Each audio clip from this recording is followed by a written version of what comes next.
ಕೊನೆಗೆ ಪೊಲೀಸ್ ತನಿಖೆ ಮಾಡಿ ಮತ್ತೆ ಅವರು ಪತ್ತೆಯಾದ ನಂತರ ಎಲ್ಲಾ ವಿಚಾರಗಳು ಬಯಲಾಯಿತು. ನೋಡಿ ಇವಾಗ ಏನ್ ಹೇಳ್ತಾರೆ, ಬಿಜೆಪಿ RSS ಸಂಘ ಪರಿವಾರ ಈಗ ಏನ್ ಹೇಳ್ತಾ ಇದ್ದಾರೆ ನೋಡಿ. ಇಂಗು ತಿನ್ನ ಮಂಗನಂತಾದ್ರು ಈ ಬಿಜೆಪಿ RSS ನವರು.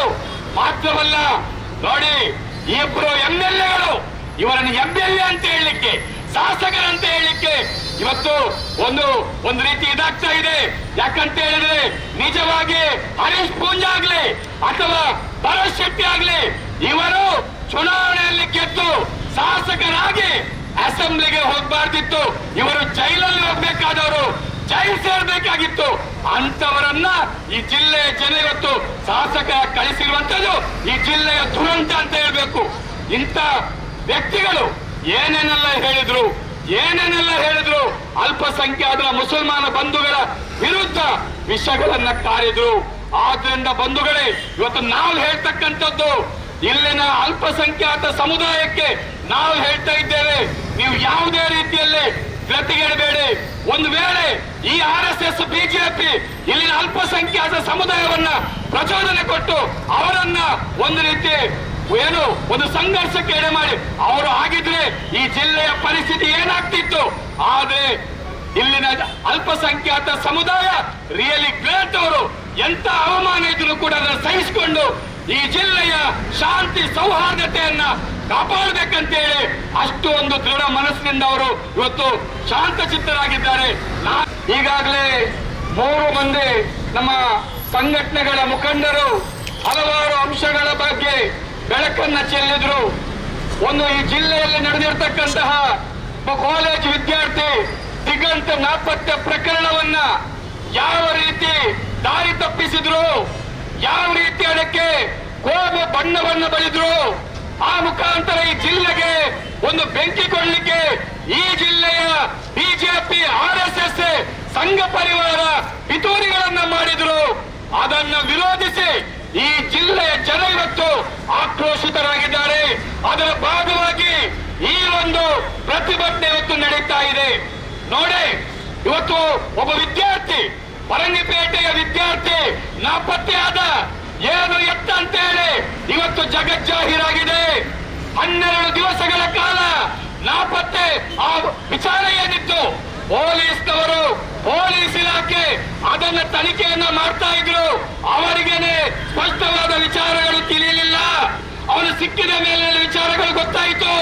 ಆದ್ರೆ ಈ ಜಿಲ್ಲೆಯ ಬಿಜೆಪಿ, ಈ ಜಿಲ್ಲೆಯ RSS ಏನು ಕುತಂತ್ರವನ್ನ ಮಾಡಿದ್ರು, ಇವರಾಗಿ ಒಂದು ಸುಳ್ಳು ಕಥೆಗಳನ್ನು ಸೃಷ್ಟಿ ಮಾಡಿದ್ರು. ಪರಂಗಿಪೇಟೆಯ ಅಮ್ಮೆಮಾರ್ನ ಅಲ್ಲಿನ ಮುಸ್ಲಿಂ ಜನಗಳು ಇವರೇ ಆ ವಿದ್ಯಾರ್ಥಿಯನ್ನ ಅಪಹರಣ ಮಾಡಿದ್ದಾರೆ. ಅದಕ್ಕೆ ಡ್ರಗ್ಸ್ ಇನ್ನೊಂದನ್ನ ಕನೆಕ್ಷನ್ ಅನ್ನು ಕೊಟ್ಟರು. ಮತ್ತೇನು ಹೇಳಿದ್ರು ನೋಡಿ, ಆ ಏರಿಯಾದಲ್ಲಿ ಹಿಂದೂಗಳಿಗೆ ನಡೆದಾಡಲಿಕ್ಕೆ ಆಗ್ತಾ ಇಲ್ಲ. ಏನೇನೆಲ್ಲ ಕಥೆಗಳನ್ನ ಕಟ್ಟಿದ್ರು. ಅಲ್ಲಿನ ಅಲ್ಪಸಂಖ್ಯಾತ ಬಂಧುಗಳನ್ನ ಎಷ್ಟೆಲ್ಲ ಅವಮಾನ ಮಾಡ್ಲಿಕ್ಕೆ ಆಗ್ತದೆ, ಎಷ್ಟೆಲ್ಲ ಅವರಿಗೆ ನೋವು ಕೊಡ್ಲಿಕ್ಕೆ ಆಗ್ತದೆ, ಎಲ್ಲವನ್ನ ಮಾಡಿದ್ರು. ಅಮ್ಮೆಮಾರ್ನ ಪರಂಗಿಪೇಟೆಯ ಮುಸ್ಲಿಂ ಬಂಧುಗಳು ಮಾತ್ರ ಅಲ್ಲ, ಈ ಜಿಲ್ಲೆಯ ಅಲ್ಪಸಂಖ್ಯಾತ ಸಮುದಾಯ ನೀವು ಒಂಟಿಯಲ್ಲ, ಒಬ್ಬಂಟಿಯಲ್ಲ. ಈ ಜಿಲ್ಲೆಯಲ್ಲಿ ಇವತ್ತೇನು ಈ ಹೋರಾಟದ ನೇತೃತ್ವ ವಹಿಸಿರ್ತಕ್ಕಂಥ ಶ್ವೇತ ಪತಾಕೆ ಇದೆ, ಬಿಳಿ ಬಾವುಟ ಇದೆ, ಮಾತ್ರವಲ್ಲ ಕೆಂಪು ಬಾವುಟನು ಸೇರಿ ಈ ಜಿಲ್ಲೆಯ ಅಲ್ಪಸಂಖ್ಯಾತ ಸಮುದಾಯಕ್ಕೆ ರಕ್ಷಣೆ ಕೊಡ್ತಕ್ಕಂಥ ಬಾವುಟ. ಖಂಡಿತಕ್ಕೂ ಕೂಡ ಈ ಶ್ವೇತ ಪತಾಕೆ, ಕೆಂಪು ಬಾವುಟ ಈ ಜಿಲ್ಲೆಯ ಅಲ್ಪಸಂಖ್ಯಾತರಿಗೆ ರಕ್ಷಣೆ ಕೊಡೋದು ಮಾತ್ರ ಅಲ್ಲ, ನಿಮ್ಮ ಎಲ್ಲ ಕಷ್ಟ ಸುಖಗಳಿಗೂ ಕೂಡ ಈ ಬಾವುಟಗಳಿರುತ್ತೆ, ಈ ಸಂಘಟನೆಗಳಿರುತ್ತೆ. ಸಂಘ ಪರಿವಾರದ ಎಲ್ಲ ಕುತಂತ್ರಗಳನ್ನು ಸೋಲಿಸಲಿಕ್ಕೆ ಈ ಜಿಲ್ಲೆಯ ಎಲ್ಲ ಜಾತ್ಯತೀತ ಶಕ್ತಿಗಳು, ಪ್ರಜಾಪ್ರಭುತ್ವವಾದಿಗಳು ಎಲ್ಲರೂ ಒಟ್ಟು ಸೇರಿ ಸಂಘ ಪರಿವಾರದ ಕುತಂತ್ರಗಳನ್ನು ಸೋಲಿಸಬೇಕಾಗಿದೆ.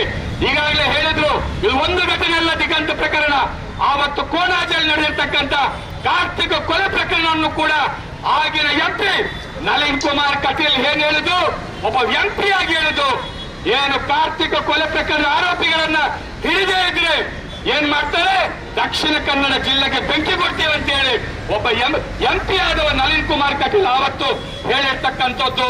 ಅಷ್ಟು ಮಾತ್ರ ಅಲ್ಲ, ಇವತ್ತು ಸಂಘ ಪರಿವಾರದ ಎಲ್ಲರೂ ಕೂಡ ವಿಷ ಕಾರ್ತಕ್ಕಂಥ ಯಾವುದೇ ಘಟನೆ ಆಗಲಿ, ಅದು ಅಪಹರಣ ಪ್ರಕರಣ ಆಗಲಿ, ವೈಯಕ್ತಿಕ ಸಮಸ್ಯೆಯಿಂದ ಸುಸೈಡ್ ಮಾಡಲಿ ಅಥವಾ ಇನ್ನಿತರ ಯಾವುದೇ ಘಟನೆ ಆಗಲಿ, ಅದಕ್ಕೆ ಗೋವು ಬಣ್ಣ ಬಳಿದು ಅಲ್ಪಸಂಖ್ಯಾತರನ್ನ ಟಾರ್ಗೆಟ್ ಮಾಡಿ ಇವತ್ತು ಏನು ಮಾಡ್ತಕ್ಕಂಥ ಕೆಲಸಗಳು ಸಂಘ ಪರಿವಾರ ವ್ಯವಸ್ಥೆಗೆ ಮಾಡ್ತಾ ಇದೆ.